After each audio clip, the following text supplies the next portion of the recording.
Biz ömrümüzün demək olar ki, hər gününü pulla keçiririk. Onu qazanırıq, xərcləyirik, ona qənaət etməyə çalışırıq. Amma bir anlıq dayanıb düşünək, pul əslində nədir? Bu sistem həqiqətən necə işləyir? Bugün biz gündəlik həyatımıza birbaşa təsir edən, amma çox az adamın tam başa düşdüyü bir sistemin pərdə arxasına baxacağıq. Heç belə bir hissə qapılmısınız ki, sanki maliyyə dünyası qaydaları gizli saxlanılan nəhəng bir oyundur, bəlkə də fərqində belə olmadan qaydalarını tam bilmədiyiniz bir oyunun içindəsiniz. Bax, bu fikir bugünkü söhbətimizin tam mərkəzindədir. Bu sadəcə maliyyə savadlılığı məsələsi deyil, yox.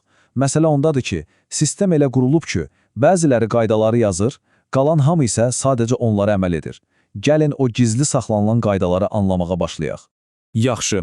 Gəlin birinci və ən böyük illüziyadan başlayaq, pulun özü. Çoxumuzun pul haqqında bildiyi əslində hekayənin yalnız kiçik bir hissəsidir. Gerçəklik isə daha dərin və daha təəccüblüdür. Baxın, müasir pulların, məsələn, dolların və ya manatın əksəriyyəti fiat pul adlanır. Bu nə deməkdir? Yəni, onun arxasında qızıl kimi fiziki bir dəyər yoxdur. Onun bütün dəyəri bizim, yəni cəmiyyətin ona olan kollektiv inamından, etimadından gəlir. O sadəcə bir kağız parçası deyil, o hamımızın imzaladığı görünməməz bir sosial müqavilədir.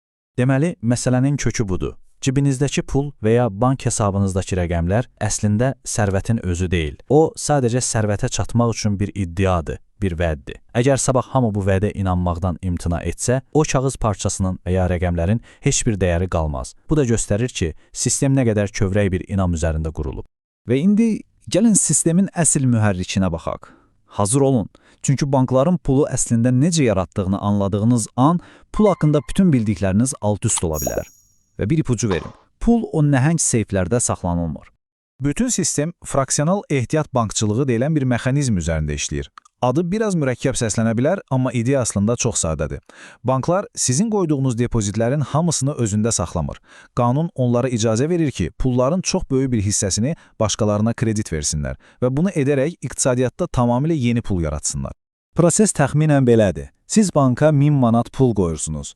Bank onun kiçik bir hissəsini, deyək ki, 100 manatını ehtiyatda saxlayır.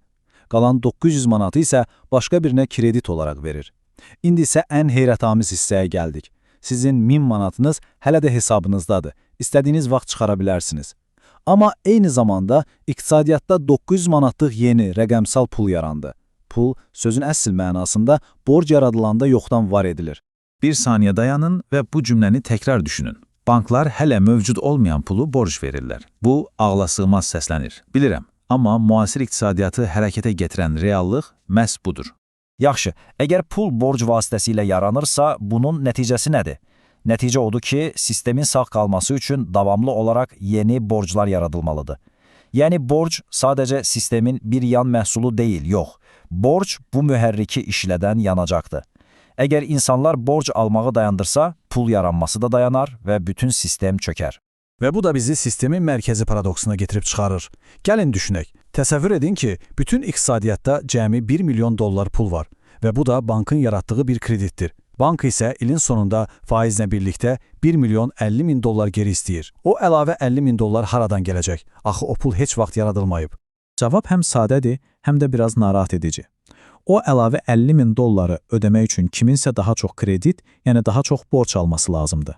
Bu, sistemin özünü yaşatması üçün sonsuz bir genişləmə tələb edir. Bu sistemin bir qüsuru deyil, bu sistemin dizaynıdır.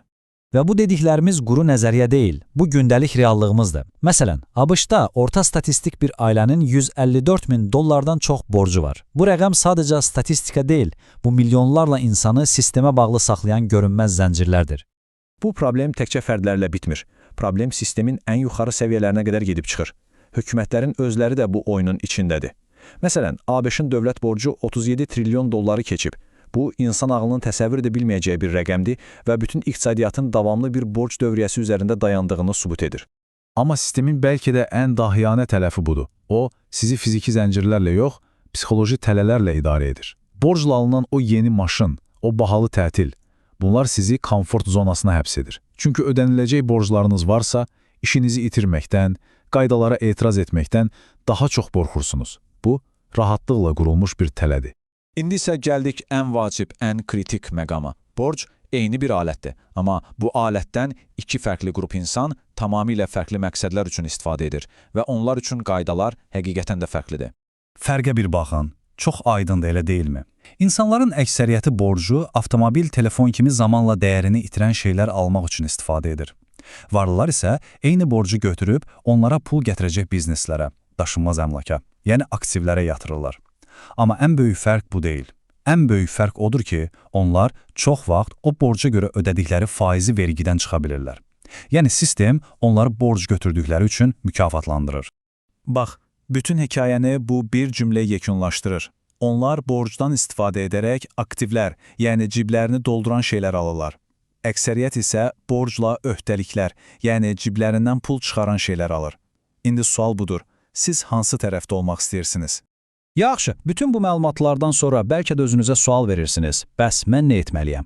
Hər şey başqalarını günahlandırmaqdan öz seçimlərimizə sahib çıxmağa keçməklə başlayır. Bilik gücdür və indi o güc sizin əlinizdədir. Amma hər şeydən əvvəl bəlkə də eşidəcəyiniz ən vacib fikir budur.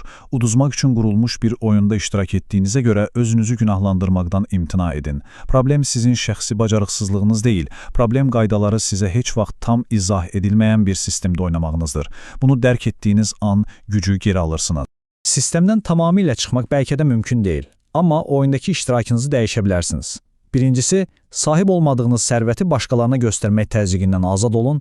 İkincisi, sizi borc tərəsinə salan məsuliyyətsiz istehlakı dayandırın və ən əsası elə bir həyat qurun ki, siz pul üçün yox, pul sizin üçün işləsin. Beləliklə, pərdəni qaldırdıq və oyunun qaydalarını gördünüz, onlar artıq gizli deyil. İndi ən əsas sual qalır. Bu biliklə nə edəcəksiniz? Oyun planınızın necə dəyişəcəyiniz tamamilə sizin öz seçiminizdir. Düşünməyə dəyər, elə deyilmi?